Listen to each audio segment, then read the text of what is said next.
ताकि हिंदुओं को नीचा दिखाया जा सके। ये सारी चीजें हो क्यों रही हैं? इन सब सारे पॉइंट्स को जोड़िए, जो मैंने अभी तक बताए इन सारे पॉइंट्स को जोड़िए तो आपको पता लगेगा इन सब के पीछे एक बहुत बड़ा षड्यंत्र काम कर रहा है। इसलिए सबका एकजुट होना अत्यंत आवश्यक है।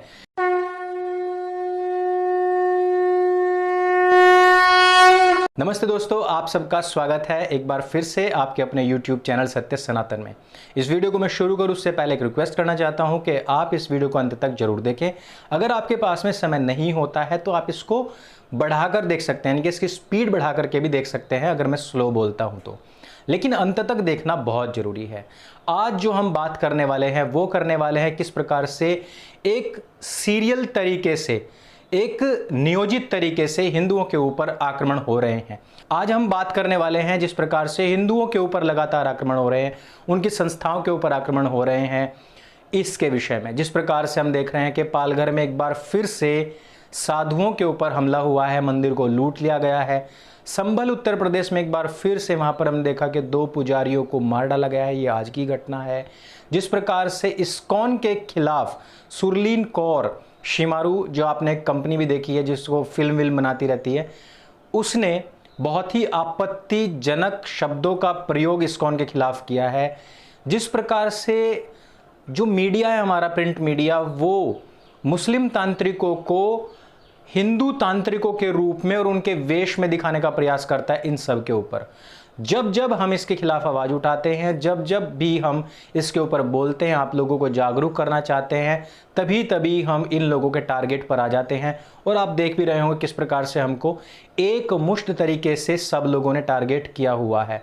लेकिन इस बात के लिए कृत संकल्पित हैं हम कि स्थिति कुछ भी हो, फ्रीडम ऑफ स्पीच का ठेका सिर्फ इन लोगों के पास नहीं है।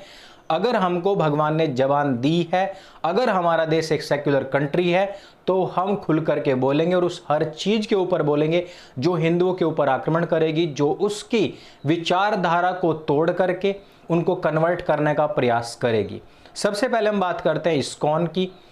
इस्कॉन ने एक एफआईआर दर्ज कराई है सरलीन कौर के खिलाफ, शिमारू कंपनी के खिलाफ। और इसके बारे में देखिए, उन शब्दों को मैं यहां पर बोल नहीं सकता हूं जिन शब्दों का प्रयोग सरलीन कौर ने किया है, लेकिन इसमें एक बहुत अच्छी बात आई है जब उन्होंने अपनी एफआईआर को जो उनका अपना आधिकारिक पेज है उसके ऊपर प्रिंट करके प्रस्तुत किया। तो उसका जो सेकंड पेज है वो मैं आपको पढ़ करके सुनाना चाहता हूं कि इस्कॉन की तरफ से क्या लिखा आया है, वो आप सबको सुनना चाहिए।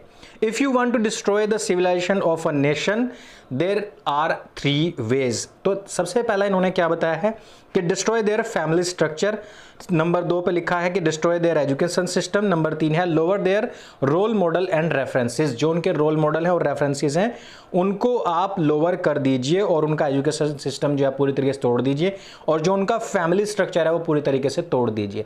आज आधुनिकता की दौड़ में जो हम भाग रहे हैं, इसमें इन तीनों चीजों को तोड़ा जा रहा है। अभी मैं नीरज अत्री जी का एक ट्वीट पढ़ रहा था, उसमें उन्होंने बताया कि किस प्रकार से छोटा भीम में अल्लाह वर्ड का प्रयोग किया गया है। इस पर उसके क्रिएटर माफी मांगने के बजाय कह रहे हैं कि ये तो जो हमारी हिंदुस्तानी तहजीब है ना, उसका प्रयोग किया जा रहा है, इसका बायकॉट होना चाहिए।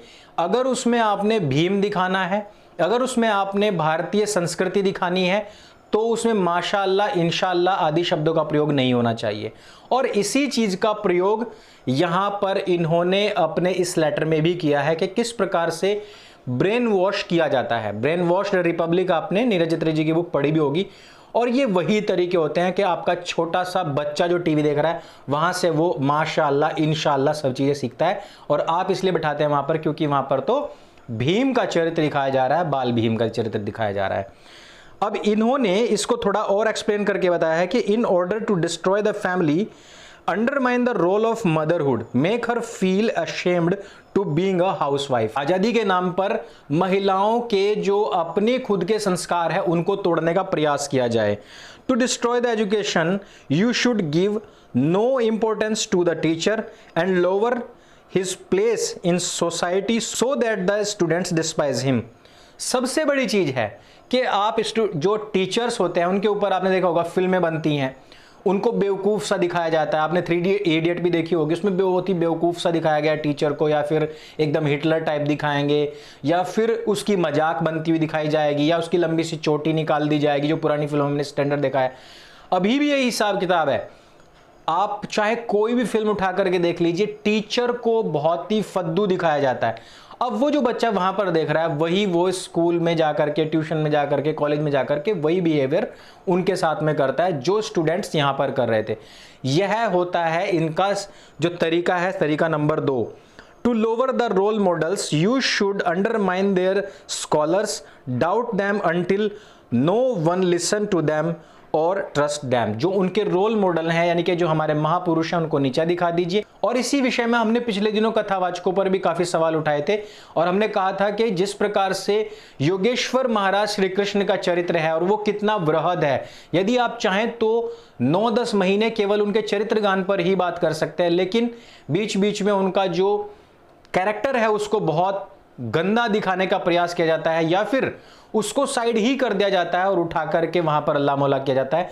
तो यह बहुत ज्यादा शर्मनाक भी है और हमारी आने वाली जनरेशन के लिए बहुत ज्यादा खतरनाक भी है। यह विषय भी हमने इसी वजह से उठाया था क्योंकि हमारे रोल मॉडल्स जो हैं उनका चरित्र बहुत ऊंचा है, और उसके विषय में अगर हम बात करते हैं तो हमें थोड़ा सा सोच समझ करके बोलना चाहिए। मैं प्रेज करना चाहता हूं इस्कॉन को, हालांकि मैं आज तक इस्कॉन नहीं गया हूं, लेकिन मैं प्रेज करना चाहता हूं कि उन्होंने इस बहुत बड़े इनिशिएटिव को लिया है और उन्होंने इनके ऊपर एफआईआर दर्ज कराई है। और मैं चाहता हूं कि इस प्रकार से सभी हिंदुओं को, सभी संस्थाओं को इन सभी विषयों में संज्ञान लेना चाहिए, ना केवल तब जबकि उनकी संस्था के ऊपर इस तरीके के रिमार्क्स हों, बल्कि अपना एक ऐसा सेल बनाएं जहां पर भी आप इन चीजों को देखें, तुरंत एफआईआर ठोकें, तुरंत उनके ऊपर कड़ी से कड़ी कार्रवाई करने के लिए लोगों को प्रेरित करें। तभी जाकर के जो फ्रीडम ऑफ स्पीच है उसकी जो ठेकेदारी केवल कुछ ही लोगों के पास चली गई है, उसकी औकात भी दिखाई जा सके। दूसरी बात के ऊपर मैं आना चाहता हूं कि जिस प्रकार से छत्तीसगढ़ की एक खबर आज के टाइम में बहुत फैल रही है, मैं उसको आपको स्क्रीन पर पढ़ने के लिए देता हूं। बिलासपुर की खबर है, एक पति अपनी बीवी को छोड़ देता है। बीवी जो है एक तांत्रिक के पास मस्जिद में जाती है, मस्जिद में जाकर के उससे वो सलाह करती है। वो व्यक्ति उसको अंधेरे कमरे में ले जाता है, उसके साथ में दुष्कर्म करता है और कहता है कि तेरा पति आ जाएगा। और विडंबना ये देखिए कि महिला अब वेट भी करती है अपने पति का, लेकिन कुछ होता जाता नहीं है। अब इस व्यक्ति का नाम क्या है आप पढ़ेंगे इसमें सेकंड पैराग्राफ में, मूलतः मनेंद्रगढ़ चिरमिरी निवासी असलम फैजी उर्फ सुहेल रजा 28 साल का है। लेकिन आप इसमें जो चित्र प्रयोग किया गया है उसको देखिए, देखने से ऐसा लग रहा है जैसे कि ये कोई हिंदू तांत्रिक है। बीच में जाकर के उसका असली नाम लिखा गया है। इन्हीं आडंबर, अंधविश्वास, पाखंडों के खिलाफ हम खड़े हुए हैं, चाहे वो किन्हीं के बीच में भी क्यों ना हो। इसमें हम अपनों को भी नहीं बख्शते हैं तो गैरों को तो हम क्या बख्शेंगे। पहली चीज तो आप लोगों को ये जागरूकता फैलानी बहुत जरूरी है कि इन सब चीजों से होना जाना कुछ नहीं है। देखिए, इस महिला का पति गया, इसको ये लगा कि तंत्र मंत्र से वो वापस आ जाएगा, तो अब उसका क्या आया कुछ नहीं। इज्जत जो चली गई है, जो उछल गई है, नाम हर जगह छप रहा है, लोगों को पता लग रहा है कि भाई कितनी मूर्ख महिला है, उससे केवल आपकी इज्जत गई है। दूसरी मैं चीज आपको बता दूं, ये कि जो मीडिया है ना, ये भी आपका साथी नहीं है। ये भी वहां पर नाम छिपाता है, चेहरे छिपाता है। इवन यह कोई पहली घटना नहीं है कि जब किसी मुस्लिम तांत्रिक ने हिंदू महिला का शोषण किया हो और मीडिया ने जानबूझ करके उसका तांत्रिक, पुजारी, मंदिर महंत, इस तरीके के शब्दों का प्रयोग ना किया हो। ये कोई पहली घटना नहीं है। इवन वहां पर मुस्लिम तांत्रिक दिखाने की बजाय दिखाते हिंदू तांत्रिक ही हैं या हिंदू पुजारी ही हैं। ये सब चीजें बदनाम करने के लिए हैं। मैंने पहले भी कहा था कि एक केस होने पर ही आसाराम जी को जेल में डाल दिया गया। चलिए, डालना चाहिए, कोई दिक्कत नहीं है। दिल्ली के शाही इमाम को आंच तक नहीं आती है, मौलाना साद पकड़ा तक नहीं जाता है। ख्वाजा मोइनुद्दीन चिश्ती के जो खादिम थे, जिनके ऊपर सैकड़ों लड़कियों के साथ दुष्कर्म के आरोप थे, वो अभी भी खुले घूमते हैं, उनके ऊपर कोई सजा नहीं होती है। तत्कालीन गद्दी नशीन हम लोगों के ऊपर एफआईआर तो दर्ज करवाने के लिए लोगों को भेज देते हैं, ट्वीट तो डिलीट कर देते हैं, लेकिन एक बार भी सार्वजनिक तौर पर माफी नहीं मांगते कि हां हमारे इतिहास में यह काला धब्बा हमारे ऊपर लगा है और हमें माफी मांगनी चाहिए। ये नहीं होता है, पूरी सीनाजोरी चलती है और सरकार, मीडिया, पुलिस, सब चीज इनके साथ में मिल जाती है। ये तरीके हैं हिंदुओं को तोड़ने के। इस वजह से मैं बार बार कहता हूं, हमने भी स्वयं इनिशिएटिव लिया। सत्य सनातन ने सबसे पहली बार कथावाचकों को और सब कथावाचकों को कहा कि आप इस तरीके के गलत जो आपने यहां से वक्तव्य निकालते हैं अल्लाह मौला के लिए, उनके लिए आपको पैसा देकर नहीं बुलाया जाता। लेकिन फिर भी हमने कहा हम आपके पक्ष में हैं, क्योंकि ज्ञान मार्ग हो या भक्ति मार्ग हो, किसी प्रकार से निराकार हो या साकार हो, इन सब की पूजा विधि और विधान सब कुछ दिया गया है। इसलिए हम सब सनातनी हैं, हम कोई दुश्मन नहीं है। इसलिए हम सबको एकजुट होकर के, मिलजुल करके इसके उत्थान के लिए कार्य करना चाहिए। लेकिन ये जो मिशनरीज लगी हुई हैं, ये जो दरगाहें लगी हुई हैं, जो हम लोगों को तोड़ करके या मार करके या मरवा करके जो इस हिंदुस्तान के ऊपर सिर्फ और सिर्फ अपना शासन करना चाहते हैं, उन लोगों के खिलाफ हमको एकजुट होना पड़ेगा। इस प्रकार से आए दिन रोजाना जिस प्रकार की घटनाएं सामने आ रही हैं, यह एक बहुत बड़ी आने वाली त्रासदी की ओर संकेत कर रहा है।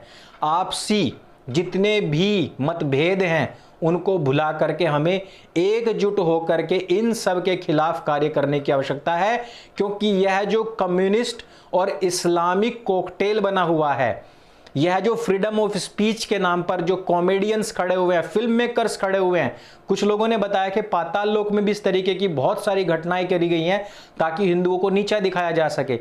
ये सारी चीजें हो क्यों रही हैं? इन सब सारे पॉइंट्स को जोड़िए, जो मैंने अभी तक बताए इन सारे पॉइंट्स को जोड़िए तो आपको पता लगेगा इन सब के पीछे एक बहुत बड़ा षड्यंत्र काम कर रहा है। इसलिए सबका एकजुट होना अत्यंत आवश्यक है। इस वीडियो में सिर्फ इतना ही। देखिए, मैं आपको अंत में एक बार फिर से कह दूं, सत्य सनातन नहीं रुकेगा, नहीं थकेगा। किसी के भी कहने से, किसी के भी कुछ भी आरोप लगाने से कुछ भी कार्रवाई कर ले वो, जब तक सत्य सनातन है तब तक वो चुप नहीं होगा। हिंदू हित की बात करेगा, सनातन के उत्थान की बात करेगा। आप यदि इसको देखना भी छोड़ देंगे, यदि आप इसको फैलाना, शेयर करना, सपोर्ट करना भी छोड़ देंगे, तो भी अंकुर आर्य यदि जब तक बैठा हुआ है बोलना नहीं छोड़ेगा। और सबकी हार्मनी और सबकी समरसता के लिए यही जरूरी है कि धर्म की विजय हो और अधर्म का नाश हो। अधर्म मैं स्पष्ट आप लोगों को बता चुका हूं। सत्य सनातन वैदिक धर्म की जय। जय हिंद, वंदे मातरम।